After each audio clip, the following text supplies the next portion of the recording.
2018년 교회 표어는 담장을 넘는 교회입니다. 처음에 이 표어를 정할 때에 저희 교회와 또는 저희 성도님들이 이것만은 뛰어넘었으면 좋겠다 또는 이것만은 극복했으면 좋겠다라고 생각한 두 가지 담장 또는 장애물이 있습니다. 첫 번째는 계속적으로 말씀을 드리지만 한국인이라는 담장입니다. 미국에 살고 있지만 한국인이라는 울타리 안에 우리 자신을 가두어 놓는 것을 종종 경험합니다. 저부터서 당장 그렇습니다.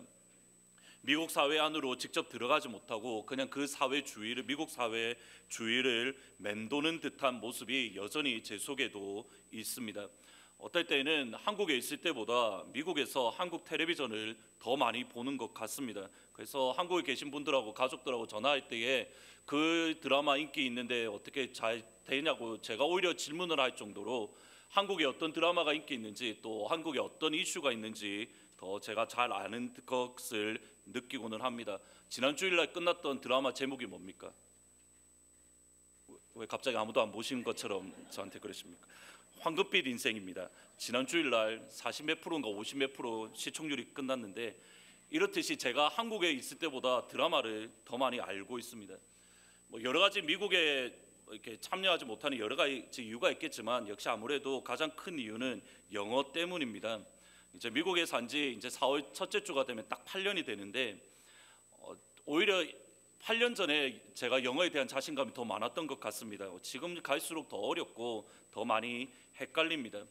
그래도 제가 먼저 이렇게 한국인이라는 담장을 넘는 모습을 보여야 드려야 될 것 같아서 월요일마다 이렇게 미국 선생님을 만나서 2시간마다 2시간씩 영어를 배우고 있습니다. 그런데 정말 월요일에 아침에 일어나기도 싫고 또 가기도 싫습니다. 그래도 억지로라도 매일 주마다 가려고 합니다. 월요일마다 영어를 배우는 저의 최종 목적은 뭐냐면 EM에서 영어로 설교하는 겁니다. 내년에 저희 교회가 35주년 설립 35주년인데 사실 지금부터 준비해서 내년에 설립 주일 때는 EM에서도 영어로 설교를 하려고 합니다.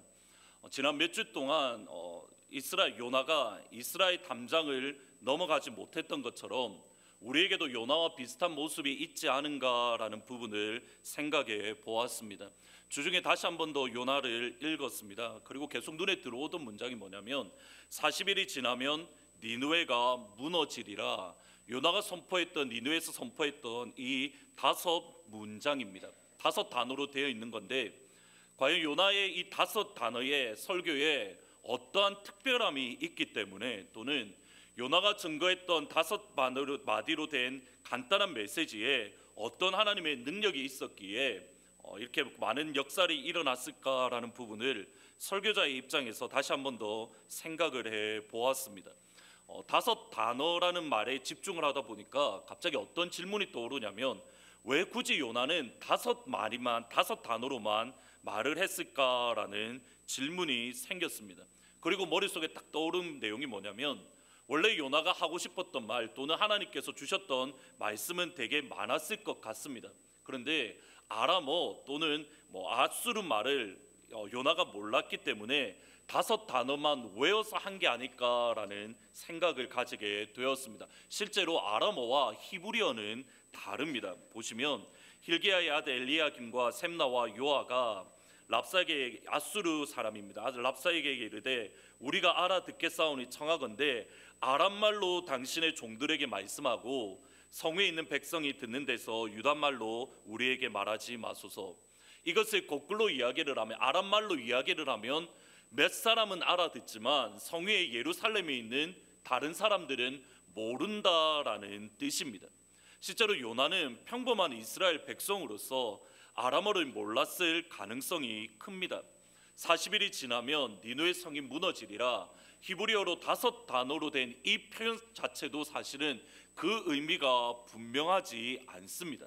우리말 말로는 40일이 지나면 무너진다 분명하게 기록되어져 있지만 히브리 말로 보면 요나가 진짜 말하고자 하는 의도가 무엇인지 그가 생각하고 있고 그가 전달하고자 하는 바가 무엇인지 분명하게 드러나지 않습니다.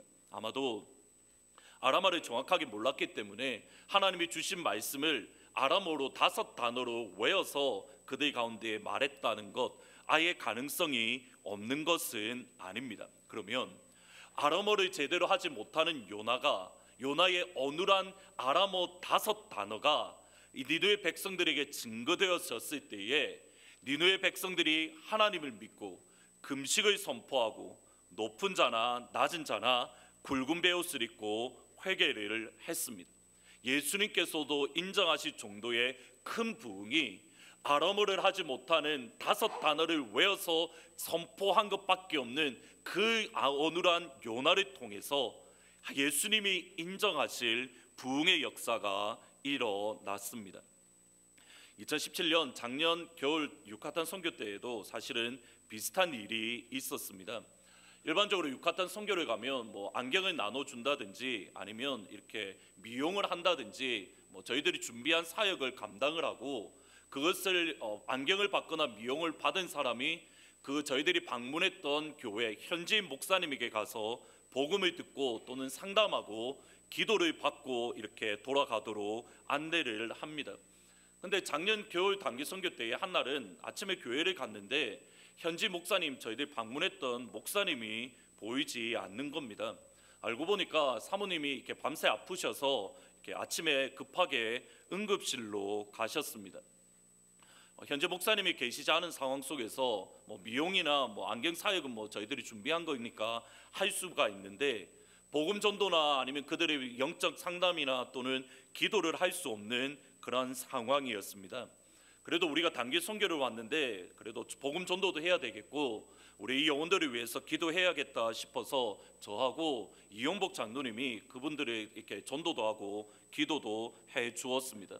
저희들이 영어로 이야기를 하면 옆에 동력자가 있는데 영어를 하는 몇 명 자매들이 있는데 그분들이 스페니쉬로 통역을 했습니다. 미리 준비하고 간 게 아니기 때문에 영어로 원래 못하는 영어인데 영어로 말을 하고 또 영어로 그들 가운데 복음 전하고 기도하는 것 그렇게 쉽지는 않았습니다. 그러다가 문득 마음에 든 게 이렇게 내가 어눌하게 이야기를 하는데 과연 이 사람들에게 어떤 일이 일어날까? 이 사람들이 정말 예수님을 믿고 정말 기도 가운데 이 사람들의 영혼이 변화될까? 이런 의심이 제 속에 들었습니다. 저만 그런가 싶어서 옆에 이용복 장로님은 또 어떻게 하시나 또 힐끗 쳐다보았습니다. 그런데 정말 놀랐습니다. 이용복 장로님이 복음을 전하고 기도하시는데 아시겠지만 영어 수준이 저하고 그렇게 차이는 나지 않으십니다. 미리 말씀해 드리면 그렇게 차이는 안 나시는데 안경을 받으시는 분들 안경을 받고 기도하시는데 기도하는데 그 할머니가 펑펑 우시는 겁니다. 할머니만 우는 게 아니라 이용복 장로님의 영어를 통역하는 스페니시 자매도 펑펑 울고 있는 겁니다. 하나님이 주시는 감동이 있고 하나님이 주시는 기쁨이 있습니다. 심지어 이단에 빠졌던 예수 믿다가 이단에 빠졌던 분이 계신데 이용복 장로님의 복음 전도도 듣고 기도를 받은 이후에 내가 이제 다시 예수 믿겠노라고 내가 잘못 믿었던 이단을 버리고 내가 다시 하나님께 돌아오겠다라고 고백하고 돌아가신 분도 계십니다. 목사님 저보다 영빨이 더 좋으십니다. 기도 받으시려거든 한 번씩 가서 받으셔도 좋을 것 같습니다. 하나님께서 주시는 참된 회개 잘 보셔야 됩니다. 하나님께서 우리에게 주시는 참된 부흥은 우리가 말을 잘하느냐 못하느냐에 달려있는 게 아닙니다. 우리가 생명을 살리고 영혼을 거듭나게 하는 성령의 역사는 저와 여러분이 영혼을 유창하게 하느냐 또는 유창하게 하지 못하느냐의 문제가 아닙니다. 참된 회개와 참된 부흥은 하나님께서 우리와 함께 하시며 하나님의 성령이 우리 심령 가운데 가득하고 하나님의 성령이 그 자리에 임재하시면 어눌한 우리의 입술을 통해서 어눌한 우리의 영어를 통해서 미국 땅 이 한가운데에 하나님께서는 부흥의 역사를 일으켜 주십니다. 이것이 한국교회가 우리 하트포드 제2장로교회가 미국에 존재하는 이유입니다. 시간을 거슬러 올라가서 작년에 시네라 집사님이 간증이 9월 달에 있었는데 7월 달부터 제 기억에는 2달 동안 계속적으로 노방 전도를 나갔습니다. 그때 한 미국인 그리스도인이 저희들에게 했던 말이 제가 아직까지 기억을 합니다. 지금도 2012년, 2017년 이때에도 노방전도하는 교회가 있습니까? 라고 미국 사람이 놀라워하면서 저희들에게 말을 했던 분이 계십니다. 하나님께서 우리 하트포드 제2장로교회를 세우심은 이때를 위함입니다. 점점점 무너져가는 이 시대 가운데에 당장 미국 주류 교회만 보더라도 동성애를 인정하고, 심지어는 PCUSA는 동성애를 인정하고 2017년도에 감리교에서는 레즈비안 감독이 생길 정도로 점점점 하나님의 말씀에서 멀어져가는 이때에 하나님께서 한국 교회를 이 땅 가운데 보내시고 여전히 한국 교회는 여전히 주 안에서 성장하며 모이기를 힘쓰는 교회로 저희들을 부르신 이유는 분명히 이때를 위함입니다. 한국인이라는 담장을 뛰어넘어서 하나님께서 우리 가운데 지난 30년 동안 우리에게 부어주신 영적인 축복을 미국 교회와 미국 사회에 나누어주는 복의 근원이 되는 2018년이 되기를 주님의 이름으로 축복합니다. 늘 드리는 말씀이지만 100년 전에 우리가 미국 교회에 영적인 빚을 졌습니다. 미국 선교사님들이 우리 한국 땅에 들어와서 수많은 사람들이 순교의 자리에 머물러 있습니다. 이제는 우리가 그들을 위해서 나아갈 때입니다. 우리의 어눌한 입술, 나는 영어를 못하기에, 나는 말을 못하기에 천만의 말씀입니다. 여러분의 입술을 하나님께서 사용하십니다. 하나님께서 이용복 장로님을 사용하셨으면, 하나님께서 저를 사용하셨으면 여러분도 사용하십니다. 여러분의 입술을 들어서 하나님께서 이 땅 가운데에 부흥을 허락해 주실 줄 믿습니다. 한국인의 담장을 뛰어넘는 우리 올해 한 해가 되기를 주님의 이름으로 축복합니다. 우리 교회가 뛰어넘고 극복하기 원했던 두 번째 담장은 사실은 이것이 조금 더 중요합니다. 올해는 더 제가 초점을 맞추는 겁니다. 우리의 믿음 또는 우리 신앙의 담장입니다. 이것은 다른 누구를 향한 것이 아니라 먼저 저 자신을 향한 것입니다. 저는 중학교 때나 고등학교 때부터 이렇게 일주일에 한 번씩 기도원에 이렇게 산에 기도하러 다녔습니다. 한 번씩 어쩔 때는 2일, 3일씩 다녔는데, 물론 원해서 믿음이 좋아서 간 건 아니고 어떤 분에 의해서 억지로 끌려서 산에 올라갔습니다. 그리고 대학교 때부터 새벽 기도를 시작을 했습니다. 저 혼자 예수 믿고 저 혼자 신앙생활하는 데에 사실 큰 어려움이 없었습니다. 기도하면 하나님께서 빨리 응답도 주시고, 성경책을 읽으면 날마다 그때는 성경을 읽기만 해도 펑펑 울 정도로 성경을 읽으면 하나님께서 주시는 은혜가 있었고 감동이 있었습니다. 영적으로 저 스스로 저 혼자 신앙생활하는 데에는 답답함이 없었습니다. 그런데 사역을 하면서, 특별히 담임 목회를 하면서 상황이 완전히 달라졌습니다. 기도 부탁을 하시는 분들이 이전과 비교할 수 없을 정도로 많아졌습니다. 그분들의 기도 제목을 듣기만 해도 마음이 무거울 정도로 저희 지금 이 자리에 계신 분들 가운데에도 어려운 시간을 보내는 분들이 정말 많습니다. 공개하지는 않지만 암으로 치료받고 고생하시는 분도 계시고, 어떤 분들께서는 내가 아픈데 병의 원인조차 모르는 그러한 성도님들도 계십니다. 직장이나 가정에서 어려움이 있다는 소식을 거의 매주마다 듣고 있습니다. 새벽마다 기도하고 금요 예배 때에 같이 기도하며 심지어는 안수 기도도 하지만 별다른 차도나 변화가 없을 때에 목회자로서 참 마음이 무겁습니다. 교회 성장을 위해서 제가 이때까지 이렇게 많이 기도했을까 싶을 정도로 열심히 기도합니다. 그런데 여전히 제자리에 머물러 있는 것처럼 보일 때에 내 능력이 이것밖에 되지 않는다라는 생각에 마음이 무겁습니다. 사실 이런 생각들을 계속하고 있는 가운데에 특별히 작년 연말쯤에 갑자기 어느 순간에 제 마음에 한 결단이 생겼습니다.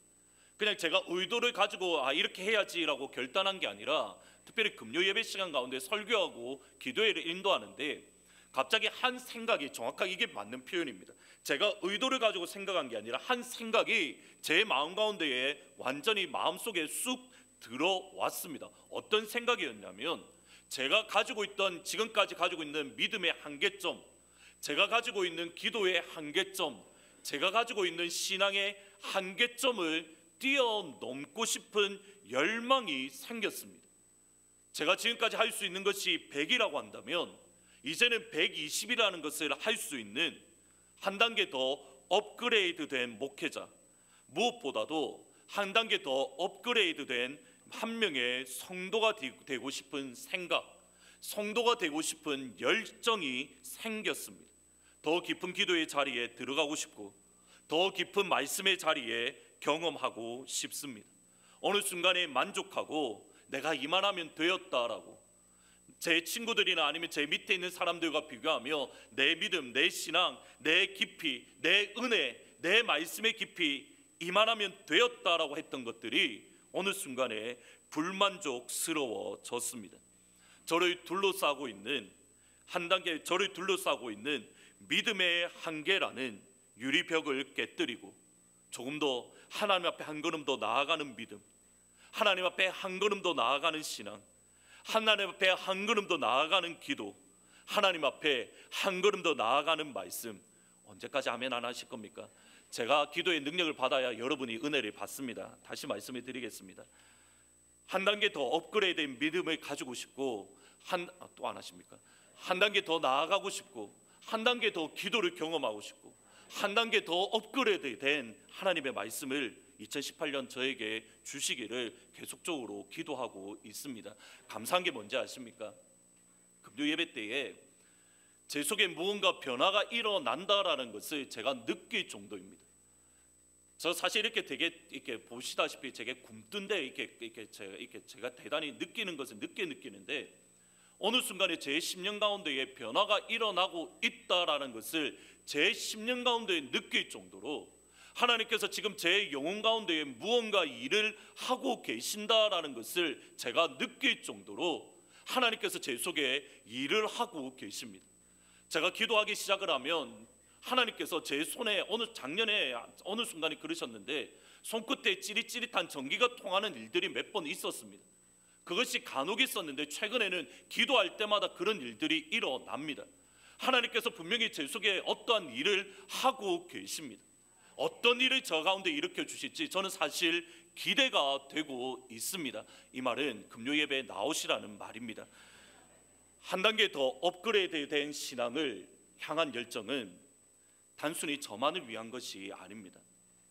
지난 2년 동안 저희 교회를 이끌어오면서 또는 제자 훈련을 하고 여러 성도님들과 신앙 생담을 하면서 제가 뼈저리게 느끼는 것, 저희 교회를 바라보면서 뼈저리게 보는 것은 우리 가운데 보이지는 않지만, 아니 저와 여러분이 있는지조차 알지 못하지만 우리 교회를 돕고 있는 믿음의 한계점이라는 신앙의 한계점, 유리천장이 우리 가운데 존재하고 있고 여러분의 삶과 여러분의 가정에도 여기까지라는 믿음의 한계점을 우리가 가지고 있다라는 사실입니다. 2017년에 유기선 목사님이 큰 위기와 어려움 또는 분열 가운데 있는 한국, 그 당시 작년 7월 달에 대단히 힘들었었는데 한국 사회를 보시고 원래는 계획이 없었는데 하나님 앞에 기도해야겠다라는 마음을 가지시고 특별 새벽 기도회를 추석 연휴 동안 한 주 동안 여셨습니다. 추석 연휴 동안 연휴 동안 특별 새벽 기도를 갑자기 한 거기 때문에 얼마나 많은 분들이 참석하실까라고 고민을 하셨는데 매일마다 교회 본당이 꽉 찼을 뿐만 아니라 강단 여위에도 올라와서 예배 드릴 정도로 많은 분들이 와서 특별 새벽 기도 기간 동안 예배를 드렸다라고 합니다. 3월 26일부터 저희도 한 주간 특별 새벽 기도가 있습니다. 제가 정말 경험해보고 싶은 것이 뭐냐면, 제가 진짜 하나님 앞에 체험해보고 싶은 게 뭐냐면, 본당 이 자리가 꽉 찰 뿐만 아니라 찬양대 저 자리도 꽉 차고 그것도 모질라서 여기 강단에까지 올라와서 새벽 예배 드리고 싶은 그러한 마음이 제 속에 있습니다. 이번에 이루어질 줄 믿습니다. 왜 끝까지 아멘을 안 하시는 분들이 계신데 그분을 위해서 제가 집중적으로 기도할 겁니다. 지금 분명히 우리 한국을 위해서뿐만 아니라 교회를 위해서 기도할 때입니다. 많이들 오셔서 하나님 앞에 기도하는 시간이 되면 좋겠습니다. 유기선 목사님이 그 일주일 동안 새벽 기도 기간 동안 이사야 30장부터 32장까지 설교를 하셨는데 그것을 책으로 낸 것이 두려워하지 말고 하나님만 의지하라라는 책입니다. 이 책을 보면 특별히 이사야 30장 2절에 보면 하나님께서 유다와 히스기야를 책망한 말씀이 있습니다. 같이 한번 읽어 보시겠습니다. 그들이 바로의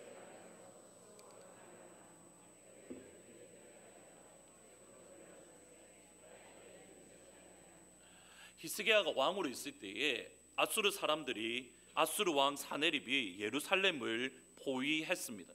그 이전에 히스기야의 모습을 보면 종교를 개혁을 하고 이때까지 한 번도 잊지 못한 유월절을 지켰다 할 정도로 당연 믿음의 사람이고 기도의 사람이었기에 국가적인 위기가 왔을 때에 하나님 앞에 나아가 기도하고 하나님의 도움을 간구할 줄 알았습니다. 그런데 어찌된 영문인지 최강대국인 아수르의 공격 앞에서 히스기야는 하나님을 의지하는 것이 아니라 또 다른 강대 나라인 애굽을 의지해서 아수르의 공격을 막으려고 노력을 했습니다. 약소국가인 유다가 당시 강대국 아수르와 애굽 사이에 놓여져 있는 약소국가 유다가 아수르라는 나라의 힘을 감당할 수 없기에 또 다른 나라인 애굽의 힘을 빌려서 그 당시 국가적인 위기를 극복하려고 한 겁니다. 목사님이 보기에 이 상황이 당시 한국, 지금도 똑같지만 오늘날 한국의 형편과 정확하게 똑같았습니다. 그래서 목사님이 설교 시간에 이렇게 말씀을 하셨습니다. 우리나라가 중국과 미국을 의지하면 안 됩니다. 하나님을 의지해야 됩니다라고 설교를 하셨다라고 합니다. 근데 한날은 주일날 그렇게 설교를 하고 중국과 미국이 아니라 하나님을 의지해야 된다라고 설교를 했는데 예배가 다 끝난 다음에 한 성도님이 목사님에게 와서 이렇게 말씀을 하셨습니다. 목사님, 중국은 믿으면 안 되는데 그래도 미국은 의지해야 됩니다. 3월 13일에서 15일 사이에 있었던 지난 주 중에 있었던 여론조사에서 이런 질문이 있었습니다. 안보와 경제 측면에서 어느 나라가 대한민국에 가장 도움이 된다고 생각하십니까? 이 질문에 63%가 미국이 가장 중요하다라고 답을 했다라고 합니다. 분명히 맞습니다. 절대적으로 미국이라는 나라는 한국이라는 곳의 안보나 경제에 가장 큰 도움이 되고 지금까지 많은 도움을 주었고 그리고 의지가 되는 것 부인할 수 없는 사실입니다. 그런데 제가 책을 읽다가 제 스스로 제가 아차 싶었던 것이 있습니다. 저도 그 생각 가지고 있었습니다.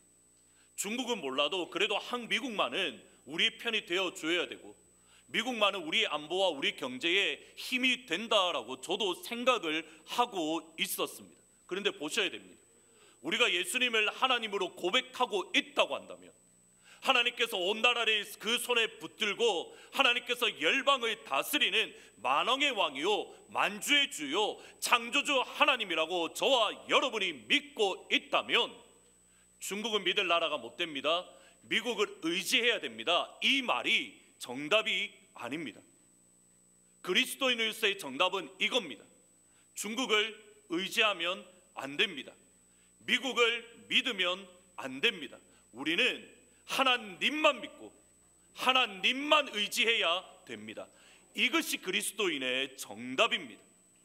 우리가 만약 하나님보다 중국을 더 믿고 우리가 하나님보다 중국을 더 신뢰하며 제가 분명히 말씀드립니다. 중국 때문에 한국 망합니다.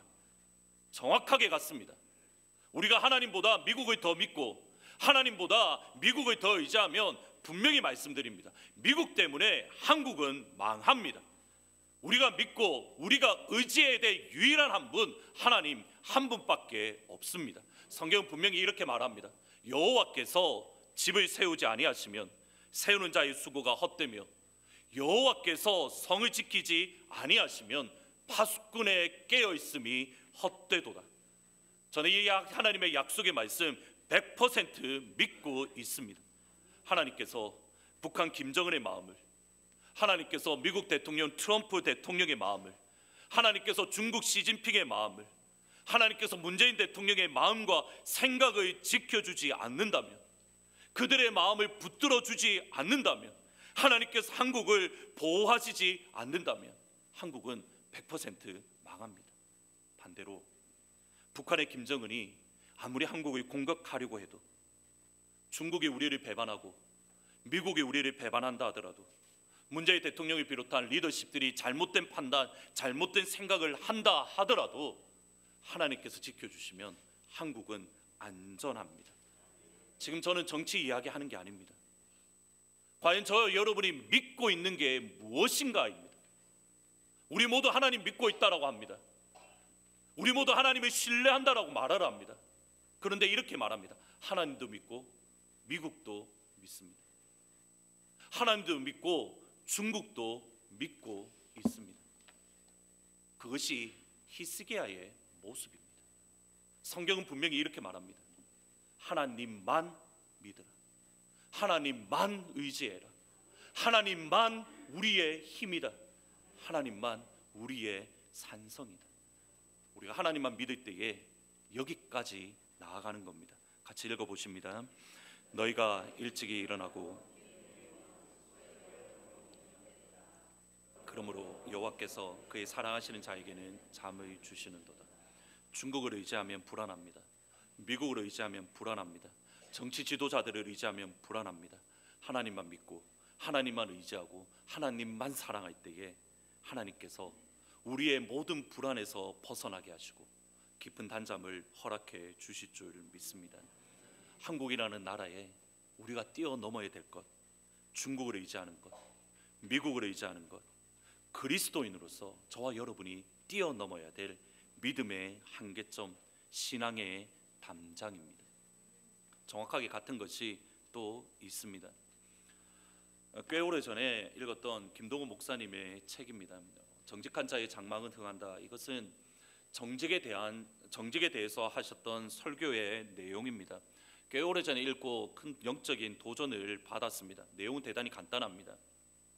그리스도인이라고 한다면 사회에서 통용되는 거짓말도 불법뿐만 아니라 편법까지도 하면 안 됩니다. 정직하게 사업을 해야 되고 정직하게 직장 생활해야 되고 정직하게 사회 생활을 해야 됩니다. 저희 모두 잘 알고 있습니다.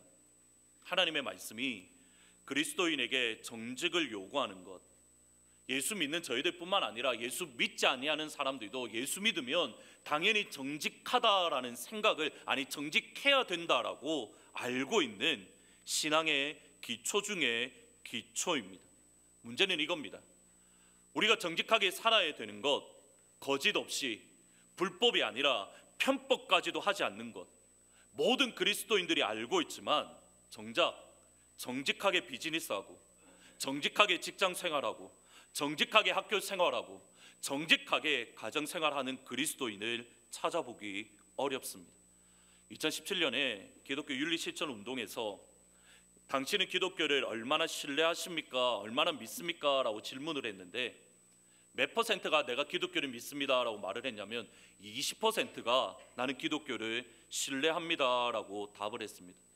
어떤 면에서는 또 다른 한 질문이 있는데 이것은 웃어야 되는 건지 울어야 되는 건지 모르겠는데 목사님들의 대상으로 목사님 당신은 교회를 얼마나 믿습니까? 라고 질문을 했습니다.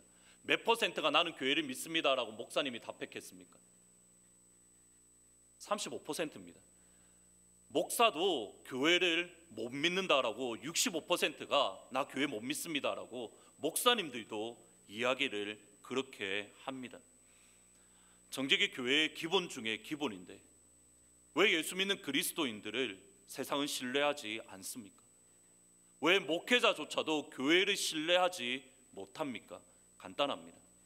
그리스도인이지만 우리가, 저와 여러분이 정직하지 못하기 때문입니다. 우리가 예수 믿으면서 그리스도인인데 왜 정직하지 않습니까? 그 이유 또한 간단합니다. 정직하게 살면 정직하게 사업하고 정직하게 학교 생활하고 정직하게 가정 생활하고 우리가 정직이라는 것을 사회에서 실천하면 손해를 보고 망하기 때문입니다.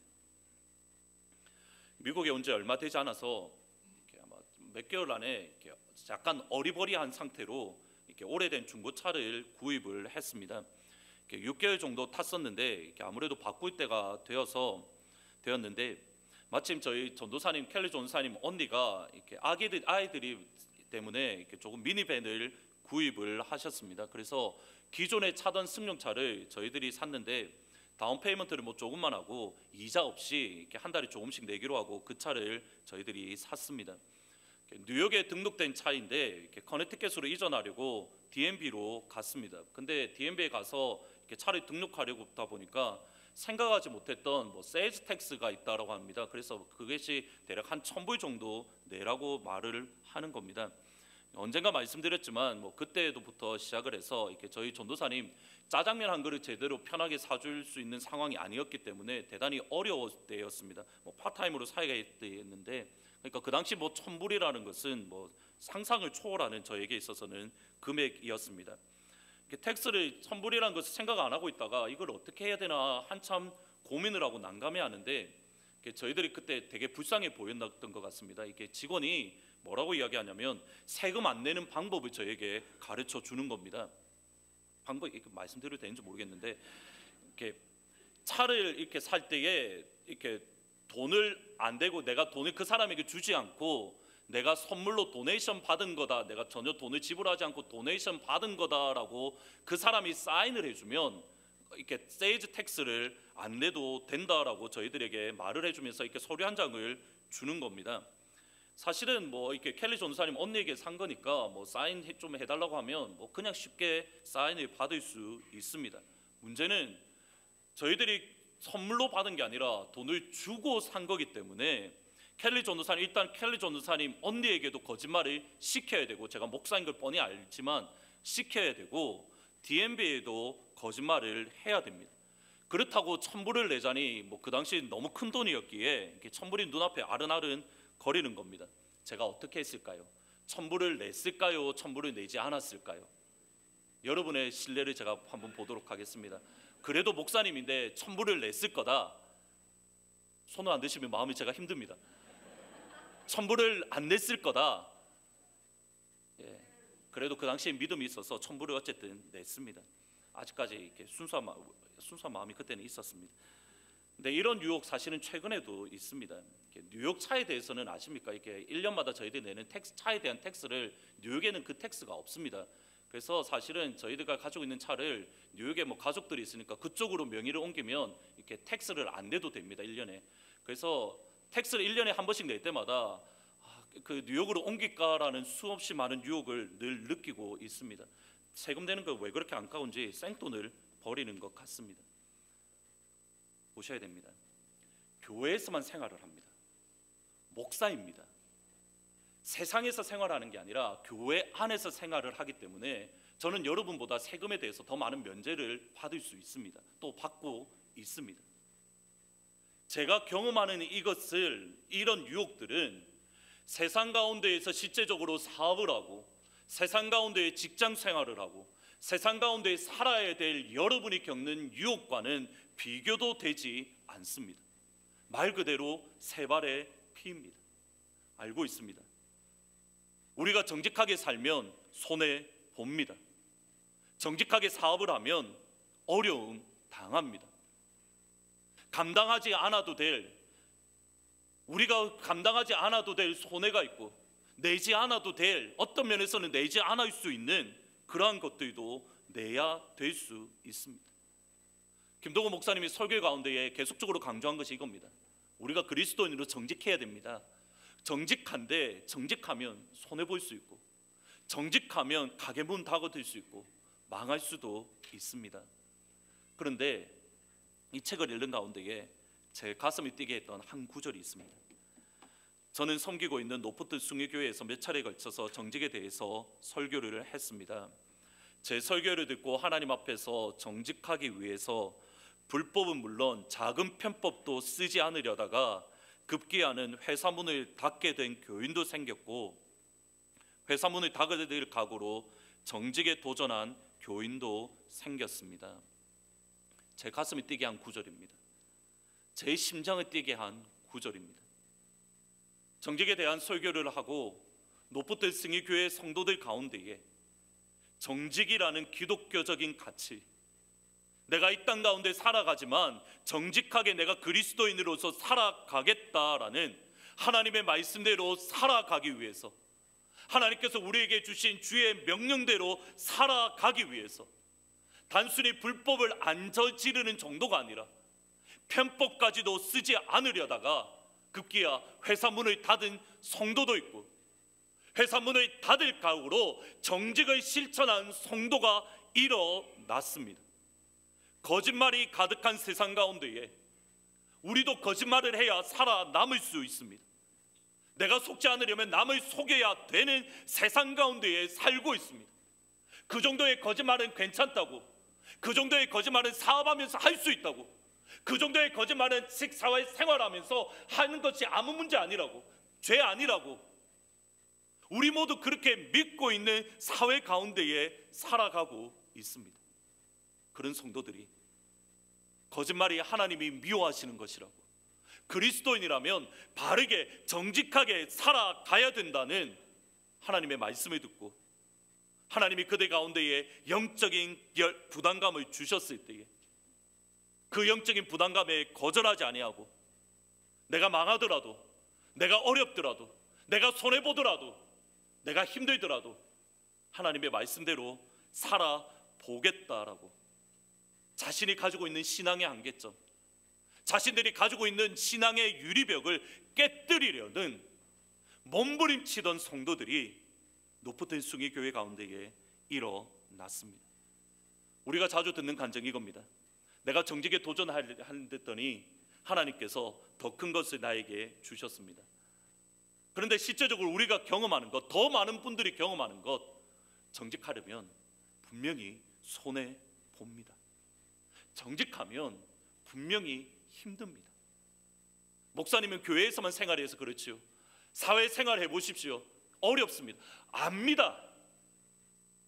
목사인 저에게도 그런 유혹이 있다면 여러분이 이 땅 가운데 살아가면서 얼마나 큰 유혹이 있는지 누구보다 잘 알고 있습니다. 어떤 한 분은 저에게 이런 말합니다. 1년 동안 가게를 운영하는데 세금을 내야 되는데 2만 불, 3만 불을 내야 됩니다. 어떤 한 사람의 1년 임금입니다. 한 번만 눈 감으면 2만 불, 3만 불을 안 낼 수 있습니다. 그런데 하나님의 말씀이 증거되어질 때에 그들의 심령에 도전을 받고 그래도 불구하고 하나님 말씀대로 살아보겠다라는 성도들이 일어났습니다. 그 문장이 제 심장을 뛰게 만들었습니다. 이 문장처럼 저도 그런 목회하고 보고 싶다고, 저도 그런 성도들과 함께 신앙생활 해보고 싶다고 그런 기도의 제목을 가지게 되었습니다. 저 그런 교회 꿈꾸어 봅니다. 목사님, 가게가 어려울 수 있지만 말씀대로 하나님 뜻대로 한번 살아보겠습니다. 목사님, 우리의 아이들을 세우는데 분명히 힘듭니다. 그런데 하나님 말씀대로 이 아이들 세워보겠습니다. 하나님 분명히, 목사님 분명히 힘들지만, 이렇게 살려면 힘들지만 어렵지만 제가 한번 믿음으로 도전해 보겠습니다. 낙심하지 아니하고 일어날 수 있도록, 무너지지 아니하고 다시 한번 힘을 낼 수 있도록 기도해 주십시오. 저 이런 목회 한번 해보고 싶습니다. 우리에게는 신앙이라는 담장, 이 울타리를 뛰어넘기 위해서 오늘부터 저는 요한계시록에 나오는 7교회를 말씀을 드릴 겁니다. 요한계시록은 단순히 먼 미래의 이야기가 아닙니다. 요한계시록을 읽으면 우리가 이러한 자리에 서야 되는 겁니다. 같이 한번 말씀을 읽어보십니다. 이 예언의 말씀을 읽는 자와 듣는 자와 때가 가까움이라. 요한이 요한계시록을 쓸 때에 예수 믿는 것 때문에 죽는 사람들이 일어났습니다. 실제로 요한도 1장 9절에 보면 예수님을 증거한 것 때문에 반모섬에 유배를 갔다라고 말을 합니다. 예수 믿는 것 때문에 죽음을 경험하고 죽음을 앞에 놔두고 있는 성도들을 향해서 뒤로 물러서지 말고 예수 그래도 열심히 믿어야 됩니다. 여러분의 믿음 포기하지 말고 하나님 말씀대로 살아야 됩니다. 그것을 가르쳐 주기 위해서 요한계시록이 기록되어져 있습니다. 순교의 자리에 서더라도 하나님 말씀대로 살아가야 된다. 그것을 가르쳐 주기 위해서 요한계시록이 기록되어졌습니다. 김동호 목사님 조금 전에 말씀드렸던 마지막 부분에 이런 말씀이 있습니다. 그러나 저도 망한 성도들을 보면서 인간적으로 마음이 아픕니다. 그러나 저는 그것이 그리스도인들이 할 수 있는 이 시대의 순교라고 생각합니다. 미국에 살면서 우리 예수 믿는 것 때문에 안 죽습니다. 한국에 살면서 우리 예수 믿는 것 때문에 우리 재산 안 잃습니다. 오늘날 우리가 해야 될 순교의 몫이 있습니다. 중국에 사는 그리스도인 예수 믿는 것 때문에 죽고 있습니다. 아랍에 살고 있는 사람들 예수 믿는 것 때문에 죽고 있습니다. 그것은 그들이 감당해야 될 순교의 몫입니다. 미국 땅에 살고 있는 저와 여러분이 감당해야 될 순교의 몫은 하나님의 말씀대로 살아가려고 우리가 가진 모든 것을 포기하고 우리가 가지고 있는 것을 잃어버린다 하더라도 하나님의 말씀대로 살겠습니다. 하나님의 뜻이 정직이라면 정직하게 살겠습니다. 우리의 자녀들의 믿음으로 세우겠습니다. 우리의 교회를 신실하게 섬기겠습니다. 내가 가지고 있는 시간 하나님 앞에 믿음으로 드리겠습니다. 그것이 저와 여러분이 감당해야 될 순교의 몫입니다. 저는 김동호 목사님보다 비교할 수 없을 목사이고 비교도 안 되는 목사이고 또 젊은 목사입니다. 오늘 설교 제목 보셨습니까? 전 김동호 목사님을 뛰어넘고 싶습니다 라고 정했습니다. 김동호 목사님이 이 제목 보고 한번 깜짝 놀라실까 걱정은 되는데 이 제목을 정한 이유가 있습니다.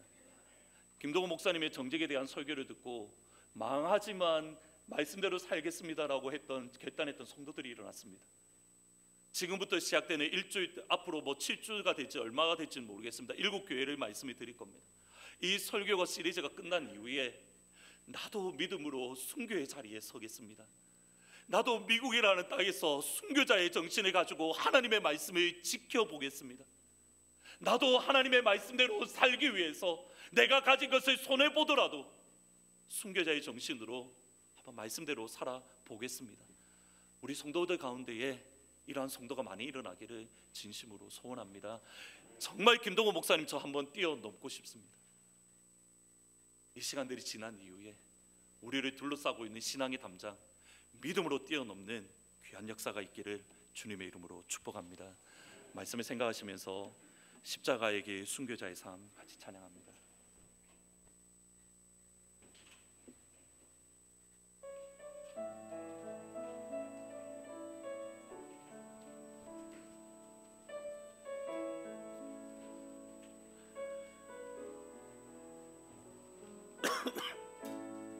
내 마음에 주를 향한 사랑이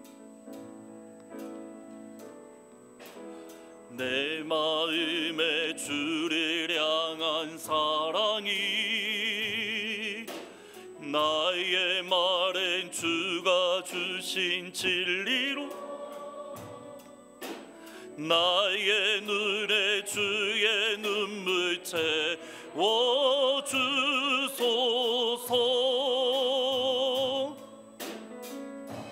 내 입술의 찬양의 향기가 내 입술의 찬양의 향기가 두 손에는 주를 닮은 섬김이 나의 삶의 주의 흔적 나게 하소서. 하나님의 사랑이 영원히 함께하리. 하나님의 사랑이 영원히 함께하리. 십자가의 길을 걷는 자에게 순교자의 삶을 사는 이에게 조롱하는 소리와 세상 유혹 속에도 주의 순결한 신부가 되리라. 내 생명 주님께 드리리. 하나님의 사랑이 영원히 함께하리. 하나님의 사랑이 영원히 함께하리. 십자가의 길을 걷는 자에게 순교자의 삶을 사는 이에게 순교자의 삶을 사는 이에게 조롱하는 소리와 세상 유혹 속에도 주의 순결한 신부가 되리라. 내 생명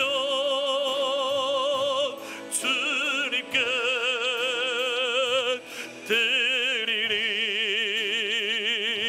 같이 한번 기도하시겠습니다. 기도하시는데 정직이라는 것은 그냥 하나의 예일 뿐입니다. 저 자신을 보면 너무 간단합니다. 죽어도 하나님의 교회에서 죽겠다라는 그 마음이 어느 순간 저한테 없어졌습니다. 아니, 없어졌다는 게 아니라 많이 약해졌습니다. 죽어도 하나님의 교회에서 힘들어도 새벽기도 나가고 코피가 터져도 하나님 앞에 나아가고 심장이 아파서 감당할 수 없는 상황 가운데서도 하나님 앞에 나아가야 된다라고 결심하고 결단하고 주의 교회를 위해서 섬겼던 그 모습, 어느 순간 제 속에 많이 약해졌습니다. 아니, 사라졌습니다. 저희도 역시 마찬가지입니다. 하나님의 말씀대로 여러분이 지키고 순종하며 살기 위해서는 순교자의 믿음이 없으면 감당할 수 없습니다. 그냥 그렇고 성도로 살아갈 수는 있습니다. 그러나 순교자의 정신, 십자가의 길을 걷는 성도는 될 수가 없습니다. 하나님 이 시간 나에게 믿음을 주시고 하나님 그 마음, 그 열정, 그 은혜를 저에게 허락해 주십시오. 주님의 순결한 신부로 끝까지 살아갈 수 있도록 하나님 저에게 힘을 주십시오. 저에게 용기를 주십시오. 믿음의 한계점을 뛰어넘게 주십시오라고 간절히 기도하시는데, 한 가지 더 기도할 것은 한국을 위해서 기도해 주십시오. 하나님, 한국을 지켜 주십시오. 한국을 보호하여 주십시오. 한국을 은혜를 베풀어 주십시오라고 우리 두 가지를 놓고만 잠시 한번 한 목소리로 기도하며 나아갑니다. 기도하십니다. 살아계시고 역사하시는 은혜의 아버지 하나님, 아버지 하나님, 살아계시는 아버지 하나님, 살아계시는 아버지 하나님, 도우시는 거랍니다. 하나님의 은혜 안에서 아버지 하나님, 다시 한번 믿음의 자리에 서게 하여 주옵소서.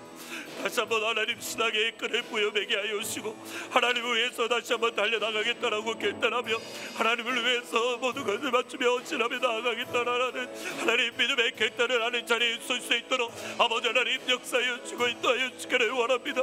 아버지께서 은혜를 주시고 하나님께서 사명자로 보내셨을 때 하나님을 위해서 죽어도 좋겠다라는 마음, 하나님의 나라와 하나님의 교회를 위해서 죽어도 이 길을 가겠다라는 결심이 하나님 어느 순간에 제 속에 사라졌음을 봅니다.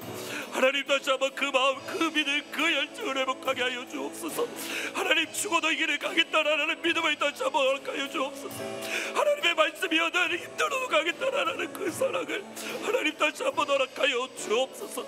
우리 교회 가운데 그런 믿음의 성도들이 일어나게 하여 주시고 하나님 순교자의 교회가 되게 하여 주옵소서. 십자가의 길을 걷는 교회가 되게 하여 주시옵소서. 한국 땅을 기억하여 주시고 하나님의 은혜로 하나님의 사랑으로 보호하여 주옵소서.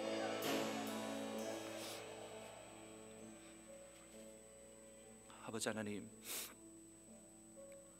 하나님께서 저를 처음 부르셨을 때에 죽어도 이 길을 가겠습니다 라고 결단하고 믿음으로 나아갔던 모습이 많이 없어지고 아니 사라졌음을 봅니다. 하나님의 말씀이었든 믿음으로 가고 하나님의 뜻이었든 믿음으로 순종했던 그 모습이 많이 없어졌음을 고백을 합니다. 아버지 하나님, 저에게 먼저 순교자의 삶을 살 수 있는 믿음을 허락하시고 주의 말씀이었든 믿음의 발자국을 내디딜 수 있도록 하나님 도와주옵소서. 그럴 때 하나님 사랑하는 교회와 함께 성도들에게 순교자의 삶을 살라고 말하기 전에 제가 먼저 순교자의 삶을 살게 하시고 제가 가장 앞자리에 서서 십자가의 길을 걸어갈 때에 사랑하는 교회 성도님들 가운데에도 그러한 결단을 하는 성도가 일어날 수 있도록 하나님 축복하여 주옵소서. 예수 믿는 것으로 이 땅을 살아가는 것 하나님 정말 힘이 듭니다. 주의 백성들을 기억하시고 하나님께서 날마다 은혜를 다하여 주옵소서. 특별히 바라기는 한국을 기억하시고 하나님 여러 가지 위기 가운데 있습니다. 한국의 역사를 되돌아보면 순교자의 피로 세운 나라임을 주님께서 누구보다 잘 아시지 않습니까?